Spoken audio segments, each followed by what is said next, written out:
So यो चाहिँ BS4 हो, यो चाहिँ BS3 हो पुरानो हैन, अनि यो चाहिँ FI हो कि हैन? FI नै हो। यसको साउन्ड चेक गरौँ ल हामी ल गाइज। FI यहाँ फ्युल इन्जेक्सन देखाइदिरहेछ। 10,000 कुदिसकेको रहेछ। जो लेट्स चेक आउट न्युट्रलमा छ। Let's check out the sound. Oh, I like this sound.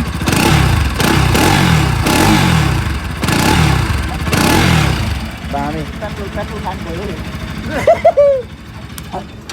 Let's try my. मेरो चाहिँ BS3 पुरानो मोडलको न्युट्रलमा छ। मेरो 27,000 कुदिसकेछ।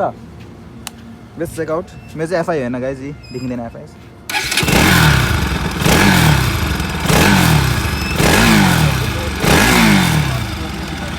ns lover